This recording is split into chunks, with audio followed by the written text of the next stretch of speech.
avez la parole.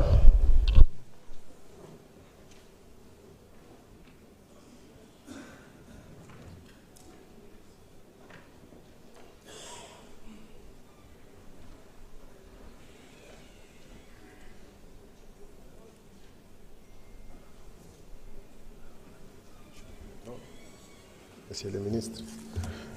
Monsieur le Président, Messieurs les ministres, chers collègues. Monsieur le ministre, 28 décembre bi weesu yaa ngi koy fàttaliku muy juróom benn weer ci ginnaaw ñëwoon nañ fii ngir wéyal budget bi juróom genn weer après nga ñëw ne ñu li ñu prévision yi ñu defoon ci budget bi am na ci bëri yoo xam ne baaxatul tey waaye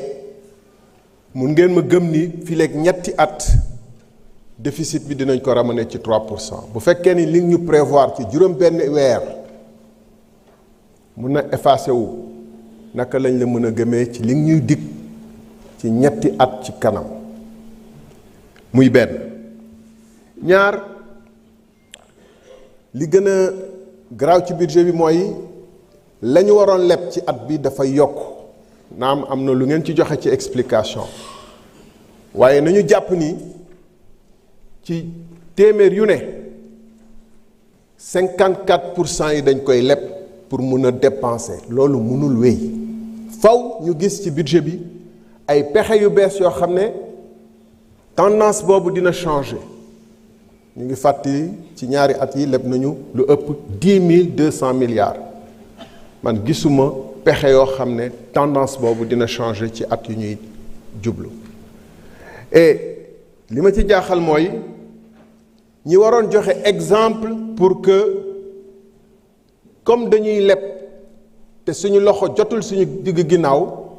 donc ñu nekk ci kaw waa nguur gi ñoo waroon jëkk a joxe exemple ci effort yu ñuy def mais ñu ngi gis nomination yaa ngi gën a tar ba nommé ngeen bay nommé ay vice consul récemment ci yokk carte consulaire bi mu garaawee defaat ko ay consulat wu Pastef comme ni ngeen ko doon waxee ci nguur bu jàll bi. Monsieur le ministre fonds politique yi ñuy wax ni dafa araam 9 milliards bu ma ko xaymaa te maa ngi fàttali ni étudiant wu université de Dakar boo demee fac de droit dafa am ñuy taxaw ci biti di yërndu ci volontaires yi pour mën a suivre cours dafa am ay étudiants yoo xam ne dinañ toog ba 22 heures mun a def TD gis nañ lu romb nii campagne maraîchage bu romb bi am na lu yàqu lu bëri ndax ay chambre froide yu mënut am 9 milliards de fonds politiques yu araam yu ngeen wax yi mun na tabax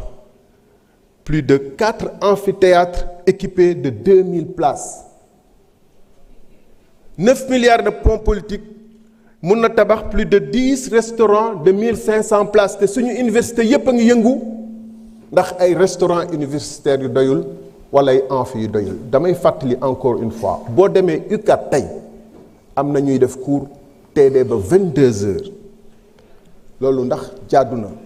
ndax yenu na maana réew moo xam ne dañuy leb pour mun a fay ay DG lu jéggi dayoo loo xam ne ñoom ci seen wàllu bopp dañuy taxaw di ni lii xeeblu na mérité nañu plus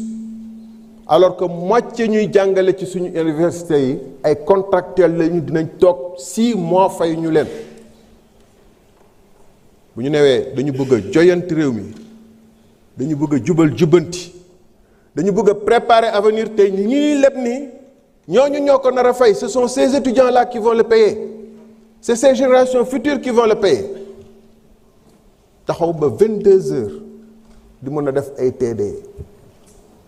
c'est quand même un problème extrêmement grave. Vous avez été étudiant sans doute, c'est la raison pour laquelle vous devez faire un effort pour que le Sénégal prépare sa jeunesse et son avenir. L'école sénégalaise, nous le savons tous, n'est pas à la hauteur de l'ambition de développement du pays. Et si vous avez été étudiant,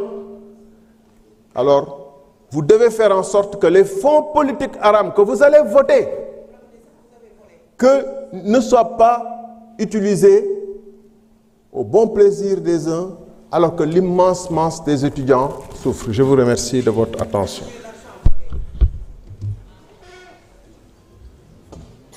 jërëjëf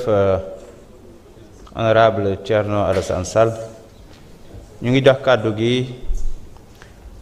honorable Khady Sow. Yaba Baldé aussi s'est désisté. Donc honorable Oumar Sy, vous avez la parole.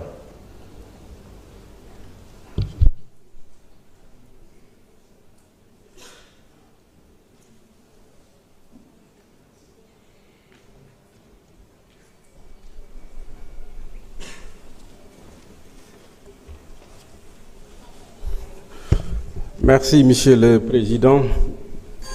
Monsieur le ministre, chers collègues. Alors, Monsieur le ministre, il faut que vous leeral parce que jàpp naa ba léegi ñu ngi jaawale les opérations budgétaires et les opérations de trésorerie. Bu fekkee ñun dañuy ñëw fekk État central ak le secteur parapublic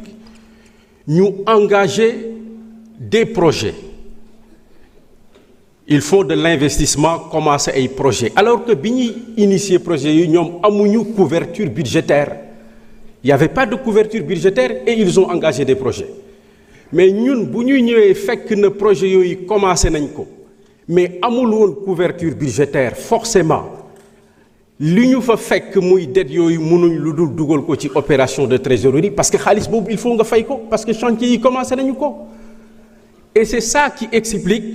que mënuñ ko dugal dans la rubrique des opérations budgétaires. Beneen bi ci des dette bi ñuy wax foofu tim il faut nga leeral monsieur le ministre mais dañuy jaawale dette bi nga xam ne dafay parce que déficit budgétaire bu ñu koy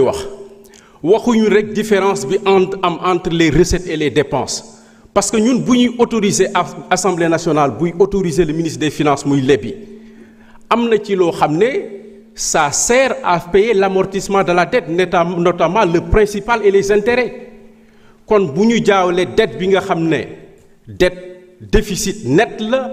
bi nga xam ne moom mooy le déficit bi am entre les recettes et les dépenses ak li nga xam ne c'est des emprunts yoo xam ne c'est pour payer l'amortissement de la dette.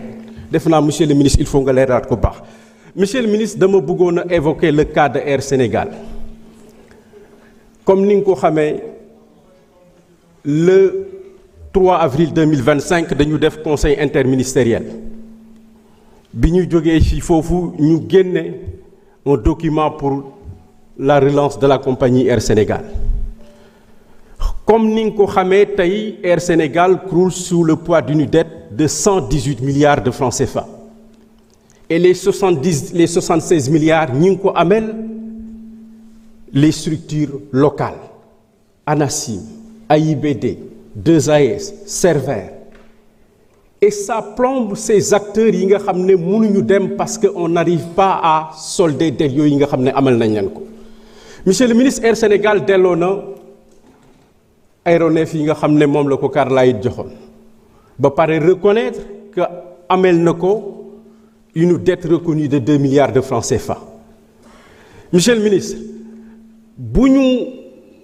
bëggee relancer la compagnie Air Sénégal, on ne peut pas faire autrement. Li ñu mën a def mooy les 181 milliards yi nga xam ne état dugal na ko ci depuis 2017. Il faut que ñu reconvertir ko en action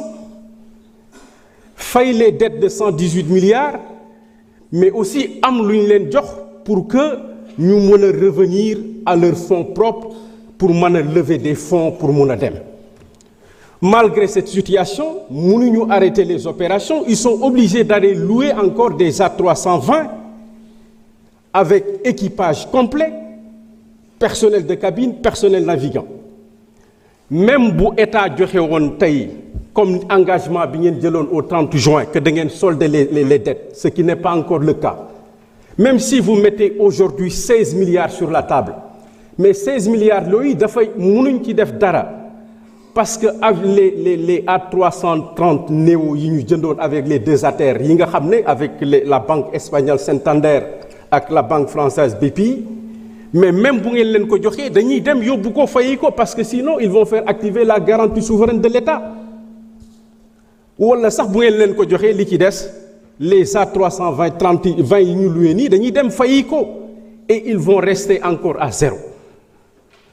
Croisement de dette yi ñu bëgg a def entre AIBD 2AS Air Sénégal jàpp mu ne mën na régler situation bi te damaa gisul dara ci loi des finances rectificative bi lan mooy jël en charge le plan de relance bi nga xam ne moom la premier ministre jëloon engagement pour redresser Air Sénégal. Aujourd'hui, monsieur le Premier ministre, il faut que nous ayons une option radicale sur Air Sénégal. Qu'est-ce qu'on veut faire de cette compagnie? 180 milliards depuis 2017. Oui, il y a des erreurs dans la façon stratégique de gérer cette compagnie. Mais qu'est-ce qu'aujourd'hui l'État du Sénégal est prêt à faire pour relancer cette compagnie nationale? Merci. Jërëjëf, honorable Omar Sy. Ñu ngi jox kàddu gi honorable Saliou Ndione. Omar Diop se prépare.